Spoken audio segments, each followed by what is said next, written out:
শিক্ষকের কাণ্ড কারখানা দেখলে আপনার চোখ কপালে উঠবে। প্রাথমিক বিদ্যালয়ের শিক্ষক নিয়মিত স্কুলে আসেন না, পাশাপাশি সপ্তাহে 2 থেকে 3 দিন এসে খাতায় পুরো মাসের হাজিরা দেওয়ার অভিযোগ তুললেন অভিভাবকরা। যে ও নিজে নিজে এসে খাতা সাইন করে লাই, মাস্টার করতে মানা করলে সে মাস্টারের কথাও মানে না। আচ্ছা, উনি কি ঠিকঠাক ক্লাসে আসেন না? না, ঠিকঠাক ক্লাসে আসে না, প্লাস তোমার 3 দিন 4 দিন পর আসলেও সেই মানে 2 ঘন্টা 1 ঘন্টা করে চলে যায়। সময় ক্ষেত্রে শুধু মোবাইল টিপি করে ঘন্টা বেশি হয়। আমি যেদিন এসে এর আগে ধরেছিলাম সেদিন মোবাইল টিপি করছিল।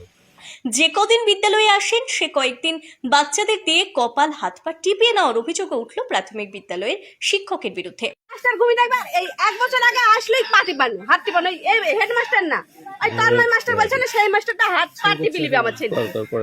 মাথা যন্ত্রণা ভিক্স লেগা, আর আসলেই পারে বাইরে ফোন সবসময়। শিক্ষককে ঘিরে বিক্ষোভ অভিভাবকদের। ঘটনার পর ব্যাপক চাঞ্চল্যের সৃষ্টি হয় মুর্শিদাবাদের সাগরপাড়া থানার সীমান্তবর্তী জামালপুর প্রাথমিক বিদ্যালয়ে। মঙ্গলবার দুপুরে স্থানীয় অভিভাবকরা ক্ষিপ্ত হয়ে স্কুলের শিক্ষককে ঘিরে বিক্ষোভ দেখান। অভিভাবকরা জানান, জামালপুর প্রাথমিক বিদ্যালয়ের শিক্ষক তন্ময় ঘোষ ঠিকমতো বিদ্যালয়ে আসেন না, সপ্তাহে 2 থেকে 3 দিন এসে পুরো সপ্তাহের হাজিরা দেন বলে অভিযোগ। পাশাপাশি ঠিকমতো পড়াশোনা করান না বলেও অভিযোগ ওঠে। এমনকি বাচ্চাদের দিয়ে কপাল হাত পা টিপিয়ে নেওয়ার অভিযোগ করলেন অভিভাবকরা। যদিও অভিযুক্ত শিক্ষক তন্ময় ঘোষের দাবি, আমি নিয়মিত স্কুলে আসি, অভিভাবকরা উদ্দেশ্য প্রণোদিতভাবে এইসব করছে, আমার বিরুদ্ধে ভিত্তিহীন অভিযোগ তুলছেন, আমি কেন বাচ্চাদের দিয়ে কপাল টিপে নেব। আচ্ছা, আমি বলি অভিযোগরা স্কুল সম্পর্কে প্রচণ্ড উদাসীন। তারা গার্জেন্স মিটিং ডাকলে কেউ কোনোদিন উপস্থিত হয় না। হ্যাঁ, এটা স্পেসিফিক কিছু ব্যক্তি উদ্দেশ্য প্রণোদিতভাবে এটা করাচ্ছে। কিরম উদ্দেশ্য? উদ্দেশ্য প্রণোদিতভাবে স্কুলের বদনাম করানোর জন্য, শিক্ষকদের বদনাম করানোর জন্য। শিক্ষকরা এখন সমাজের শ্রেণী শত্রু। আর তাছাড়া বাজারে এখন একটা ট্রেন্ড চলছে, সুপ্রিম কোর্টের রায় অনুযায়ী 26,000 শিক্ষকের চাকরি বাতিল হয়ে গেছে। তাই কিছু মানুষের কাছে চাকরিজীবীরা এখন সামাজিক শত্রুতে পরিণত হয়েছে। তাই চাকরিজীবীদের হেনস্থা করার জন্য এটা একটা প্রি প্ল্যান প্রোগ্রাম করা। রেগুলারই আসে? অবশ্যই আমি রেগুলার আসি, এবং আমি দাবি করব গ্রামবাসীর যদি মনে করেন যে এই বিষয়ে কোনো সন্দেহ আছে, তাহলে গ্রামবাসী চাঁদা তুলে স্কুলের সামনে সিসিটিভি বসাক। আমি প্রয়োজন হলে 10,000 টাকা চাঁদা দিতে রাজি আছি। কেন গ্রামবাসীরা কেন সিসিটিভি কেন লাগাতে যাবে? গ্রামবাসীর কারণ তাদের যদি সন্দেহ থাকে তাহলে তারা তো এখানে স্কুলের সামনে বসে থাকতে পারবে না। অভিভাবকরা এটাও বলছে আপনি ভিক্স কিনে আনেন, পার্টি পেন নেন, হাত পার্টি পেন নেন বাচ্চাদের দিয়ে, এরকম বলছে। এই ধরনের কোনো অভিযোগ নাই। যদি কেউ কারো কাছে থাকে তাহলে কেউ ভিডিও রেকর্ড করবে, রেকর্ড করে আমাকে দেখাবে বা প্রশাসনের ঊর্ধ্বতন কর্তৃপক্ষকে জানাবে। অভিভাবকরা এই ধরনের কথা বলতেই পারে। এখন দেখুন, বললাম তো, শিক্ষকদের হেনস্থা করাটাই একটা ট্রেন্ড। হ্যাঁ, চাকরিজীবীদের হেনস্থা করাটাই একটা ট্রেন্ড। কিন্তু এই তাহলে আপনি যে সপ্তাহে 2 দিন 3 দিন আসেন, এটা কি মিথ্যা অভিযোগ করছে গ্রামবাসীরা? মিথ্যা অভিযোগ, 100% মিথ্যা অভিযোগ। প্রয়োজনে আমি এর বিরুদ্ধে আইনি ব্যবস্থাও নিতে পারি। যদি কেউ আমাকে প্রমাণ করতে পারে যে সপ্তাহে 2 দিন 3 দিন এসে আমি খাতায় সই করি, হ্যাঁ, তাহলে তারা তাদের লিখিত অভিযোগের বিরুদ্ধে আমি হাইকোর্টে মামলা করবো। এসব সম্পূর্ণ মিথ্যে কথা। যদিও এই বিষয়ে জামালপুর প্রাথমিক বিদ্যালয়ের প্রধান শিক্ষক কোনো প্রতিক্রিয়া দিতে চাননি। অভিভাবকদের দাবি, ওই শিক্ষককে নিয়মিত স্কুল আসতে হবে, ঠিকভাবে পড়াশোনা করানোর দাবিও তুলেছেন। ব্যুরো রিপোর্ট, আজকাল বার্তা।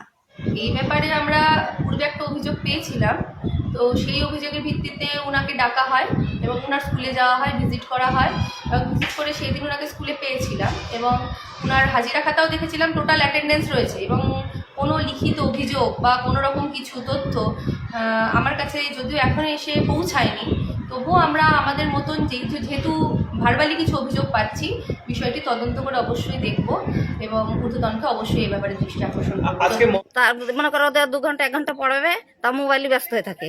আর ছুটি হওয়ার আগ দিয়ে ও চলে যায়, ছেলেদেরকে ভালো করে পড়ায় না। কি নাম মাস্টারের নাম কি? Master Tanmoy master. তা তন্ময় মাস্টার এরকম করে কতদিন থেকে এরকম ভাবে চলছে। মাস্টার মশাই বলতে যায়, হেডমাস্টারকে বলতে যায়, তো ওর সঙ্গে ঝামেলা করে রেখে। কি বলে, কেন আসছে না কি বলে? ও বলে যে আমার কাজ থাকে, ওটা থাকে, এটা থাকে, এরকম বাহানা করে চলে যায়। ও তো বেতন পাচ্ছে, মাইনে পাচ্ছে সরকারি টাকা, অথচ আসছে না কেন? ওর দায়িত্ব এটা। দায়িত্ব তো, ওটা দায়িত্ব হলো তাহলে তারপর পড়াতো, এটা দায়িত্ব তো নাই। ও কি একদমই আসে না? আসে, মাসের ভিতর 2বার 3বার আসবে, আসে 5 মিনিটের ভিতর 10 মিনিটের ভিতর 1 ঘন্টার ভিতরে চলে যায়। মানে মাসে 2-1 দিন আসে, তাও ঠিকভাবে থাকে না? থাকে না, স্কুলে ছুটি হওয়ার আগে চলে যায়। আগে আসলেই পাটি পান হাত টিপানো, এই হেডমাস্টার না, ওই তন্ময় মাস্টার বলছে না, সেই মাস্টারটা হাত পা টিপি লিবে আমার ছেলে। মাথা যন্ত্রণা ভিক্স লেগা, আর আসলেই পারে বাইরে ফোন সবসময়।